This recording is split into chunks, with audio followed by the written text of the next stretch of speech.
ఒక తండ్రి తనకున్న మొత్తం ఆస్తిని ఒక కొడుకు పేరు మీదుగా రాసేశాడు. అతనికి మరికొంతమంది పిల్లలు కూడా ఉన్నారు. అటువంటి సందర్భంలో మిగిలిన పిల్లల పరిస్థితి ఏంటి?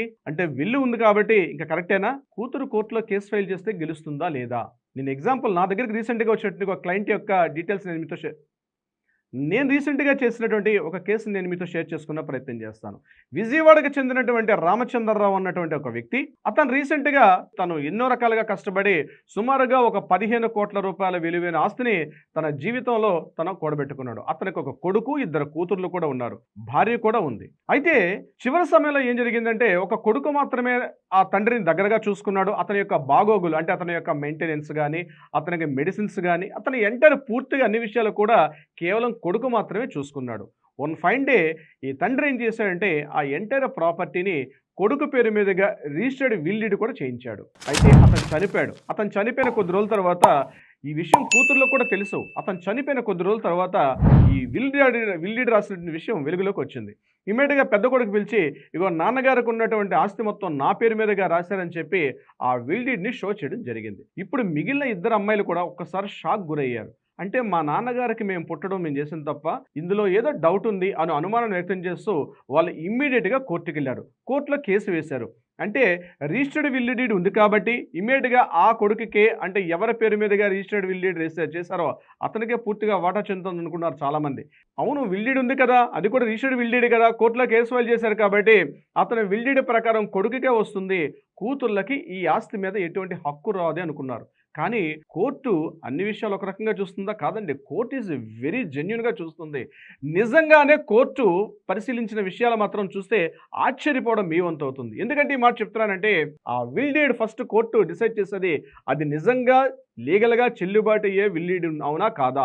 ఫస్ట్ పాయింట్ చెక్ చేస్తుంది. పాయింట్ నెంబర్ 2, ఆ విల్ డీడ్ రాసే సమయానికి ఆ వ్యక్తి ఎవరైతే టెస్టేటర్ ఉన్నారో అతను సౌండ్ మైండ్‌లో ఉన్నారా లేదా అన్న విషయాన్ని కూడా చూస్తుంది. మూడో పాయింట్, అతన్ని ఎవరైనా బెదిరించో, భయపెట్టో ఆ ప్రాపర్టీని రాయిస్తున్నారా?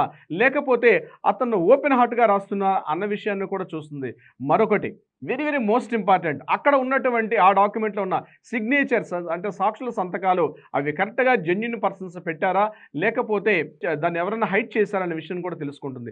వెరీ వెరీ ఇంకొక మోస్ట్ ఇంపార్టెంట్ పాయింట్, ఆ సిగ్నేచర్ ఎవరైతే రాశారో అతనిదేనా కాదని చెప్పి కూడా కోర్టు అన్ని యాంగిల్స్‌లో కూడా పరిశీలించే ప్రయత్నం చేస్తుంది. అయితే ఇక్కడ ఈ కేసులో తెలియని విషయం ఏంటంటే కుమారుడు ఏం చేశాడంటే తన తండ్రి గారి యొక్క సిగ్నేచర్‌ని ఫోర్జరీ చేసి ఆ ఎంటైర్ ప్రాపర్టీని తన పేరు మీదుగా రాయించుకోవడం జరిగింది. ఇదిగో ఇక్కడ సమస్య మొదలైంది. కోర్టు పరిశీలనలో అంటే కోర్టు యొక్క ఎంక్వైరీలో తెలిసింది ఏంటంటే ఇది ఫోర్జరీ డాక్యుమెంట్. ఎప్పుడైతే అది ఫేక్ డాక్యుమెంట్, ఎప్పుడైతే అది ఫోర్జరీ డాక్యుమెంట్ అని తెలిసిందో ఇమ్మీడియట్‌గా అందరూ కూడా షాక్ అయ్యారు. కుమారుడికి కూడా శిక్ష పడింది, పెనాల్టీ వేశారు. కుమారుడు చేసింది పూర్తిగా ఒక ఫోర్జరీ ఫేక్ డాక్యుమెంట్‌ని కోర్టుకి సబ్మిట్ చేశారని చెప్పి కోర్టు ఎప్పుడైతే డిసైడ్ చేసిందో ఇమ్మీడియట్‌గా ఆ ప్రాపర్టీని లీగల్ హెయిర్స్ ఎంతమంది ఉన్నారో అంతమందికి కూడా కోర్టు సమాన భాగాలుగా పంచడం జరిగింది. అంతేకాకుండా చాలా సందర్భాలు అనుకుంటారు రిజిస్టర్డ్ విల్ డీడ్ కదా, అంతేకాకుండా ఆ డాక్యుమెంట్‌లో సాక్షులు ఉన్నారు కదా అనుకుంటారు. కానీ కోర్టు అనేక యాంగిల్స్‌లో పరిశీలిస్తుంది. సో ఇలాంటి విల్ డాక్యుమెంట్స్‌లో మీకేదైనా సూచనలు, చాలామంది అనుకుంటారు ఒకసారి విల్ డీడ్ రాసేస్తే ఇంక అదే ఫైనల్ అని. కాదండి, విల్ డీడ్ చనిపోయేటంత వరకు కూడా ఎన్నిసార్లైనా రీకరెక్షన్ చేసుకునే అవకాశం ఉంటుంది. అయితే రీకరెక్షన్ ఫ్రెష్‌గా రాసుకున్న డాక్యుమెంట్‌లో ప్రీవియస్‌గా రాసిన డాక్యుమెంట్స్ అన్నీ కూడా అవన్నీ కరెక్ట్ కాదు, ఇప్పుడు నేను రాస్తున్న డాక్యుమెంట్ కరెక్ట్ అని చెప్పి ఎప్పుడైతే అందులో మెన్షన్ చేస్తారో ఆటోమేటిక్‌గా ముందున్నటువంటి డాక్యుమెంట్‌కి వ్యాలిడిటీ ఉండదు. సో డియర్ ఫ్రెండ్స్, గుర్తుపెట్టుకోండి, మీ ఇంట్లో పెద్దవాళ్ళు ఎవరైనా, మీ స్నేహితులు ఎవరైనా ఇలాంటి సమస్యతో బాధపడుతున్నారు. వీల్నామా ఎలా రాయాలి? వీల్నామాని వీల్నామా విషయంలో ఎటువంటి కుటుంబ తగాదాలు గాని, వివాదాలు గాని లేకుండా ఉండాలంటే వీల్నామాని పటిష్టంగా, భద్రంగా లీగల్ పాయింట్ ఆఫ్ వ్యూలో ఎట్లా రాయాలి అని అనేక అనుమానాలు ఉండొచ్చు. బయట ఉన్నటువంటి డాక్యుమెంట్ రైటర్స్‌ని దయచేసి బిలీవ్ చేయకండి. ఎందుకంటే ఈరోజు మనుషుల వాల్యూస్ కన్నా ప్రాపర్టీస్, బంగారం యొక్క విలువలు బాగా పెరిగాయి కాబట్టి డాక్యుమెంట్ రైటర్స్ జస్ట్ ఆ ఫీజు విషయంలో మీరు కాంప్రమైజ్ కాకండి. ఎవరో ఒక అడ్వకేట్‌ని కాంటాక్ట్‌లోకి వెళ్ళండి. తప్పనిసరిగా ఆ అడ్వకేట్ ద్వారా మీకున్నటువంటి పర్సనల్ డీటెయిల్స్ మీరు డిస్కస్ చేసే ప్రయత్నం చేయండి.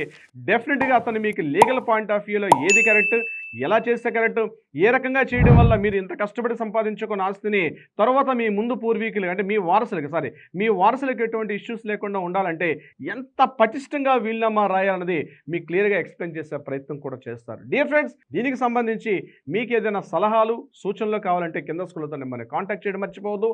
అంతేకాకుండా లీగల్ సమస్యలపై సమాధానాలకి ఈ పేజీని మాత్రం ఫాలో అవడం మర్చిపోవద్దు. మీ కేసు ఏదైనా కోర్టు వివాదాలు ఉంటే వాటికి పరిష్కారం అయ్యే దిశగా కూడా మా లీగల్ టీం మీకు అందుబాటులో వస్తారు. అంతేకాకుండా మీరు నాతో పర్సనల్గా మాట్లాడాలంటే కూడా కింద స్కూల్తో నెంబర్ని కాంటాక్ట్ చేయండి. తప్పనిసరిగా నేను మీతో కాంటాక్ట్ అయ్యి మాట్లాడతాను. Thank you so much my dear friends. మీ రవీంద్రనాథ్, హైకోర్టు అడ్వకేట్, తెలంగాణ.